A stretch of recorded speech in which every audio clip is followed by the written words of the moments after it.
do primeiro ano médio, ela está aqui do meu lado, bastante animada.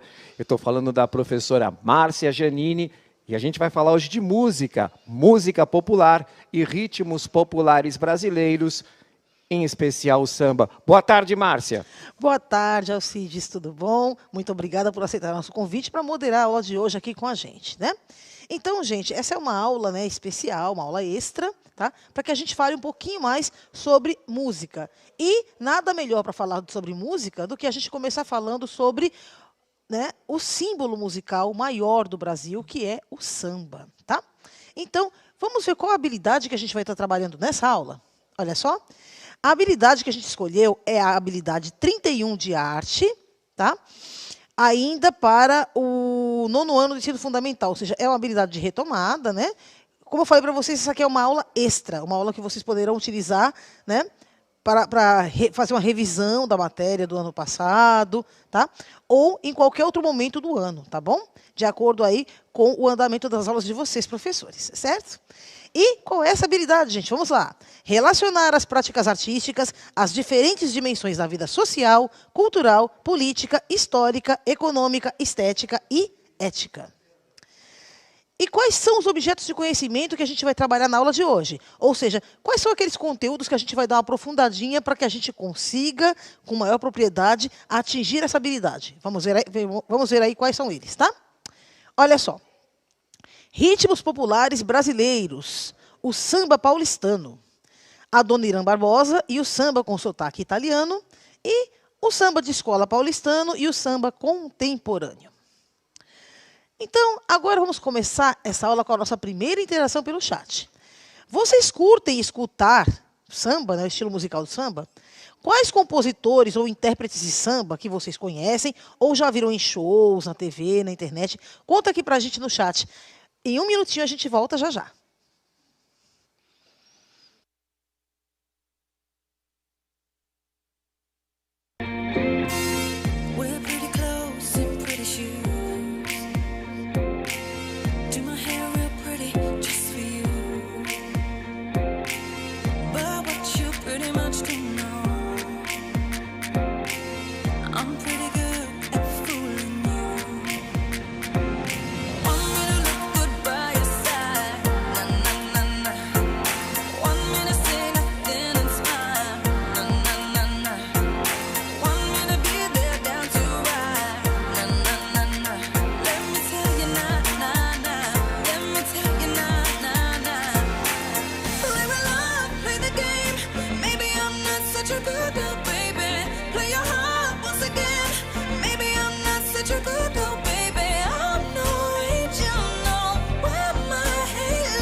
A gente tem uma participação aqui bastante eclética, com vários prismas de sambas diferentes. A professora Cláudia, daqui a pouco a Márcia vai bater bola com ela, falou da grande Alcione, e a professora Natália falou de um sambista que eu particularmente amo, o samba italiano de Adoniran Barbosa. Isso mesmo, Alcides, olha só. A professora Cláudia, ela cita Alcione, né, uma grande intérprete, né? Tá? Ela não é a compositora, ela é apenas uma intérprete, mas é uma intérprete da maior grandeza, né, no Brasil. Ela é um dos berços aí da resistência, né? Inclusive, ela fala muito, dentro da sua música, né? Ela fala bastante sobre os negros Mina, né? Que eles são lá da região do Maranhão, que é de onde vem essa cantora. Então, ela traz toda essa questão da ancestralidade, né, africana nas suas músicas, no seu cantar, né? Ela é incrível. E a Alcione, ela faz parte já da geração, né, da década de 70, 80, né, do samba, né, que é aí que ela fica mais famosa, que é aquela geração que a gente chama que é do samba de raiz, que é aquela geração que faz o retorno às origens do samba, né? Que o samba estava meio perdido, né? Tinha perdido um pouco a partir da década de 50, da bossa nova, estava uma coisa meio perdida. Com a inserção de muitos e muitos instrumentos, elementos musicais de outras, né, de outras tendências, de outras vertentes, culturais, né? E aí o samba estava meio perdido. E aí essa turma toda que surge nessa geração aí da década de 70, 80, eles, né, trazem toda essa questão do samba raiz de volta. Eles vão às origens para revitalizar esse samba. E, claro, a Natália citou o Adoniran, que o Adoniran ele é fantástico, né? Por quê? O Adoniran ele é um dos sambistas mais italianos, né, da história. Tá? E o Adoniran é muito importante dentro da cultura paulistana, especialmente. Por quê? Porque até então se acreditava que o samba era prioridade apenas do Rio de Janeiro, uma vez que esse estilo surgiu lá, né? E se consolidou lá. E do Rio de Janeiro foi que ele foi ganhando, né, nuances aí em vários pontos espalhados do país. Só que o samba paulistano ele tem uma característica muito diferente, que é justamente essa linguagem do imigrante europeu que está chegando aqui no Brasil e está começando a conviver, né, a conversar com essa cultura tão diferente da dele. Tá? Então vamos lá. Vamos agora falar então um pouquinho sobre esse samba paulistano, né? O que seria esse samba, tá? Então aqui, gente, né, vários grupos de ex-escravizados, né, quando eles são libertos finalmente, né, das lavouras de café, tá?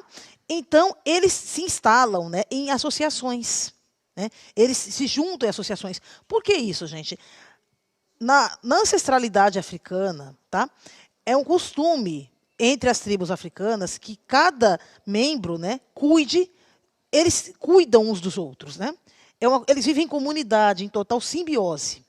Claro que, né, mesmo estando escravizados, né, nas condições em que viveram durante vários séculos aqui no Brasil, eles não perderam essa ligação, né, com os seus costumes, né, ancestrais. Então, esse costume ele acaba sendo revitalizado quando acontece a abolição da escravatura. Por quê?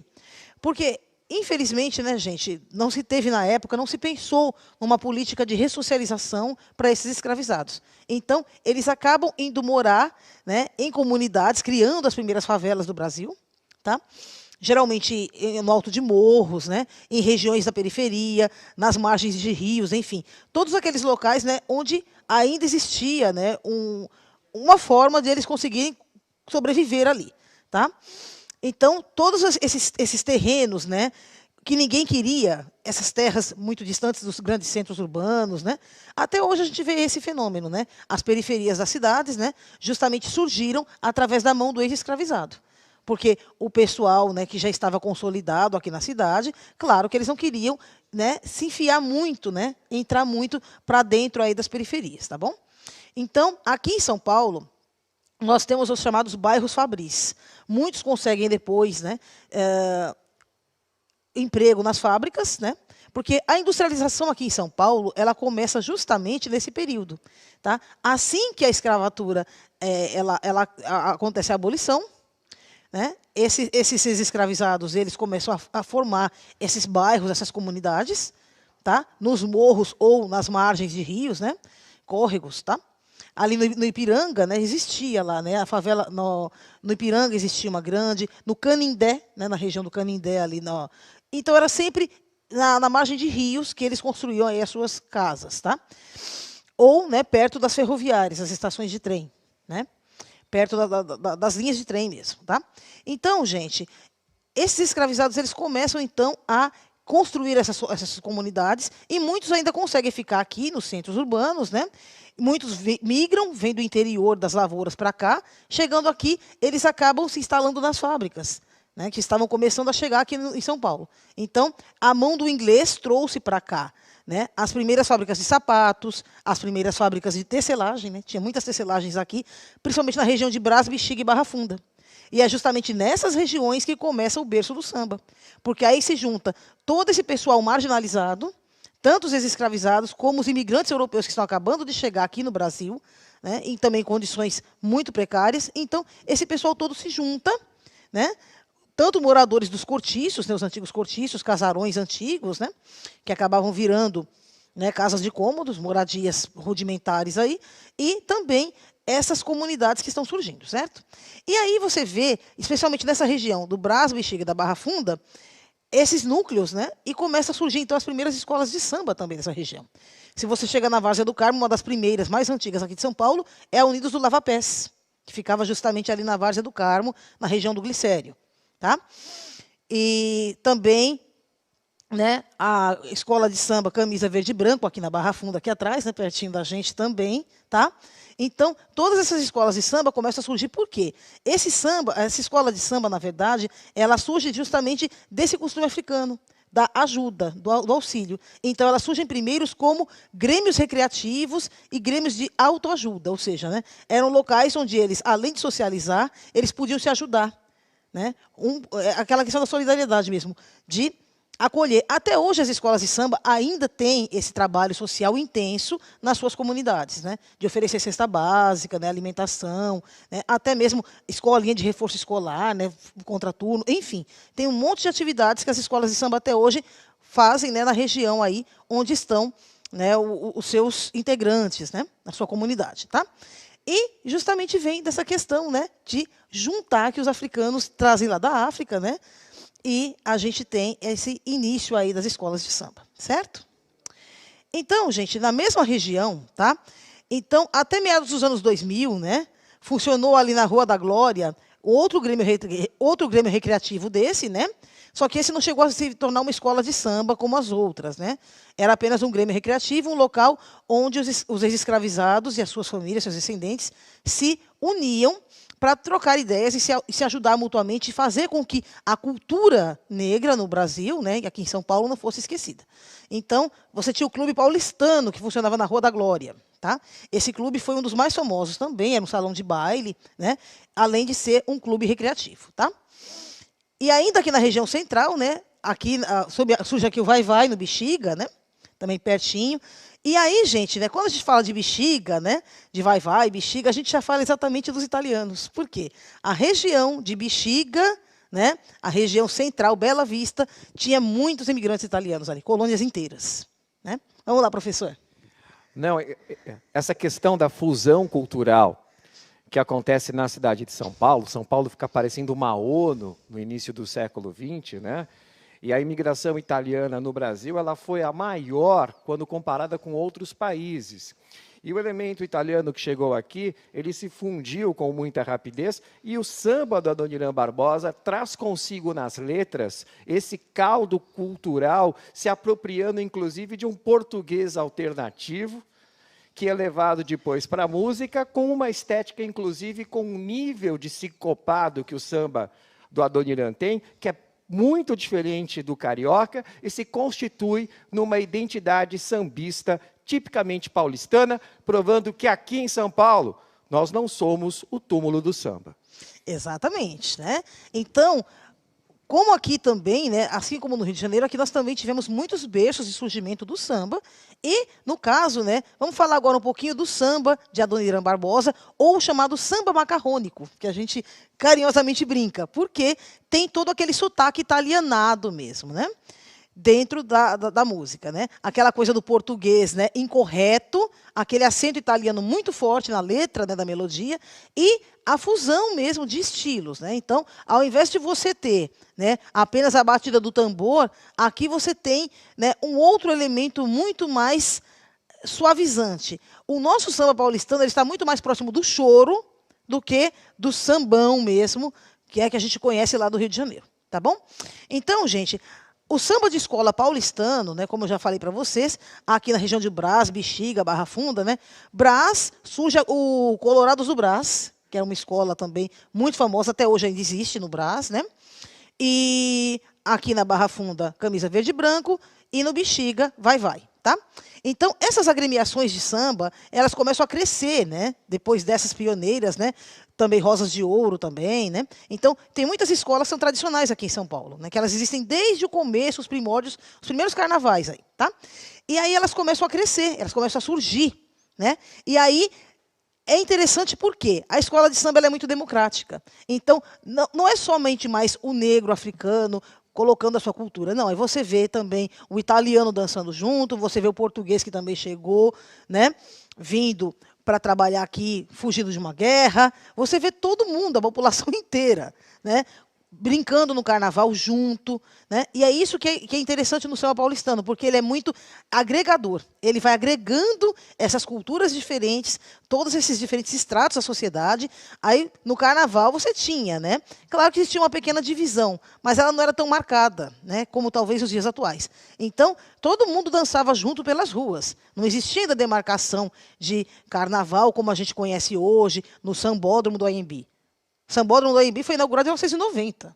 Então, naquela época, gente, o samba era na rua, né? A Avenida Tiradentes ficava toda fechada para os carros passarem ali. E era gratuito, não tinha esse negócio de fantasia, cada um usava a roupa que tinha em casa, né? E saía pulando pelas ruas, tá? Então, gente, quando surgem essas escolas de samba, né?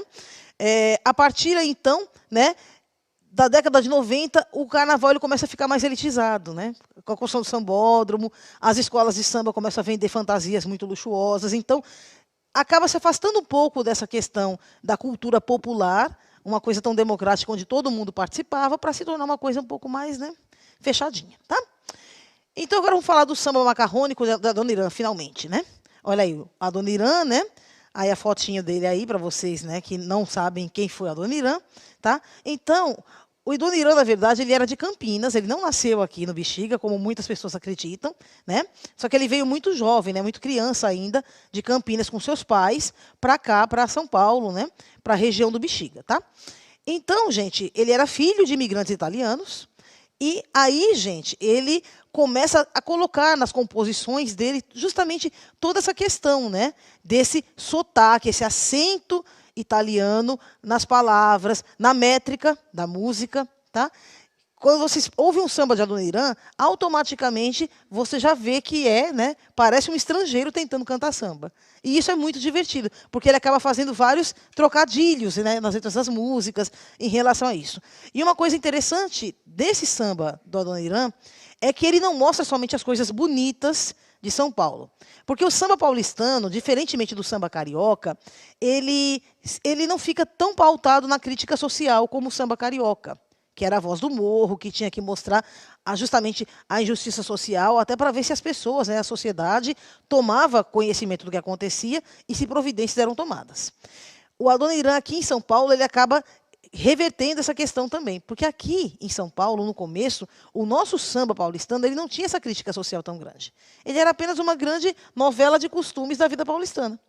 E o Adoniran, ele traz, né, essa questão dessa crítica ácida aos problemas das enchentes nas cidades que já existiam e outros problemas sociais que aconteciam ali. Se vocês pegarem a música Aguenta a Mão, João, né, essa música foi regravada várias vezes por vários grupos de samba posteriores. Mas, se vocês tiverem um tempinho, procurem na internet, Aguenta a Mão, João. É uma música que ela fala justamente sobre o problema da enchente em São Paulo, que já existia desde a década de 30, 40. Márcia, fazendo um pitaquinho aqui rápido, e esse tipo de crítica que o Adoniran traz é sempre com muita ironia, né? Não é uma coisa pesada, não é uma coisa angustiante. Ele faz tiradas aí o tempo todo muito irônicas, né? De modo que acontece uma questão muito interessante, que quando foi feita uma enquete sobre a música que melhor representava a cidade de São Paulo, quem ganhou foi Trem das 11, não foi a música do Caetano, não. Foi Trem das 11 do Adoniran, que a galera escolheu como a música-chave para a cidade de São Paulo. E eu também concordo com essa escolha, né? Mesmo porque, né, claro, a música do Caetano também é maravilhosa, evidente, fala muito bem, né, faz um retrato de São Paulo. Mas, gente, mais paulistano que a Adoniran, né, é impossível, né? A gente já tem esse carinho maior por Adoniran, ainda mais aquele era nosso, né? Né? Então, gente, entre as canções mais famosas aí do Adoniran, a gente tem o Trem das 11, justamente, né, que acabou virando um símbolo de São Paulo. O samba do Ernesto, né, que é tudo, justamente Ernesto mesmo, é esse português errado, né, propositalmente. Samba italiano, onde ele canta a música inteira em italiano. Bem interessante. Tirou o Álvaro, né, ficou conhecido muito pelo dueto que ele fez com Elis Regina, ainda na década de 70. Tocar na Banda, Aguenta a Mão, João, que eu citei antes, né, que é a música que fala das enchentes, né, faz uma crítica às enchentes. Então, essas músicas todas, a gente realiza um perfeito recorte aí, né, da sociedade paulistana, como que a sociedade paulistana era, como que as pessoas viviam, como que era viver em São Paulo, ser paulistano, entre as décadas, né, de 1940 e 1950. Tá? Então, gente, finalmente a gente chega agora no chamado samba contemporâneo, né? O que é o samba contemporâneo? A partir da década de 90, né, a gente vê justamente o surgimento de vários grupos de samba, né? Então, a popularidade, a gente vê muitas pessoas jovens, muitos jovens que ouviam o samba de raiz da década de 70 e 80, que eles começam, então, a trazer esse samba de raiz, esse samba mais clássico, para uma roupagem mais moderna. E aí a gente vê até a inserção de instrumentos musicais que nunca fizeram parte do samba dentro da estrutura dessas melodias, né? A gente vê samba com a presença de teclado, por exemplo, né? Eu nunca pensei um dia, como música, que eu fosse ver, né, teclado no samba. Sintetizador, teclado em samba, né? Para mim era uma coisa impensável até então, tá? Então, gente, a gente começa a ver, né, ao invés, né, dos tambores, a gente vê bateria, guitarra, substituindo o cavaquinho. Falei, gente, é umas coisas assim, né, que a gente nunca pensou que fosse ver. Então, para a gente ver como é que a música ela vai se reinventando, né, ela vai crescendo, tá? E aí, gente, como alguns, né, símbolos aí dessa nova geração do samba, essa geração 90, né, que traz essa mistura do samba com esse pagode, que o pessoal ficou marcado como a época do pagode nas rádios, né? Muitas pessoas lembram dessa forma, tá? Então, a gente pode citar como alguns representantes desse estilo os grupos Raça Negra, né? Só para contrariar, Molejo, Exalta Samba e mais outros e outros, né? Então, esses todos entraram aí nessa renovação do estilo, tá? E a partir dos anos 2000 ainda, né, mais recente ainda, o samba popular brasileiro, então, ele se afastou cada vez mais das origens, né? Nos últimos anos, de 2000 para cá, sim. Então, apresentou um hibridismo muito maior ainda e agora a fusão com outros gêneros, né?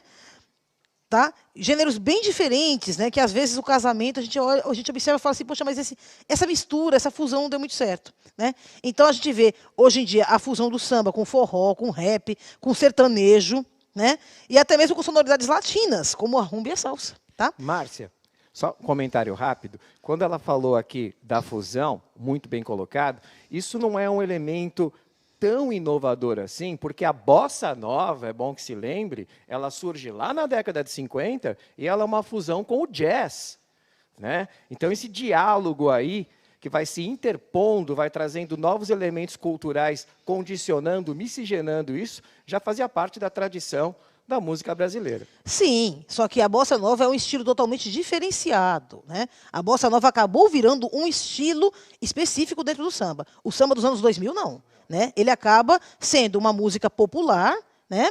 E uma música, assim, podemos dizer que modernizada demais, porque ela começa a pegar justamente elementos eletrônicos que não existiam, né, na década de 50, e em outro momento, como você citou aí, sintetizador, baixo elétrico, guitarra dentro do samba, né? Então, ficou uma coisa bem diferente e a gente viu também a fusão com elementos de fora também. Rumba e salsa misturado com samba, né? Tem uma música do grupo Molejo, que a primeira vez que eu vi, eu falei, nossa, eles estão cantando salsa agora? Né? Falei, não, isso aí não é samba, isso é uma rumba. Não é uma samba isso aí, né? E você vê, então, que está tendo, e foi uma música que fez bastante sucesso, né? Depois, quem tiver um tempinho pode até entrar na internet e ver uma música chamada Banana, acho que é Banana o nome da música. Banana, do Grupo Molejo. Eles fazem uma ode à banana, né, nacional, e aí você vê perfeitamente os elementos ali da salsa e da rumba. E aí você vê, você fala, gente, o andamento não é de samba. Né? Os instrumentos musicais usados também não são. Né? A gente só sabe que é samba porque eles ainda colocam, né, aquela forma do surdo, né, o tocar o rebolo, tal, que faz parte do samba, mas o restante da música não. Tanto que ela fica irreconhecível. Tá?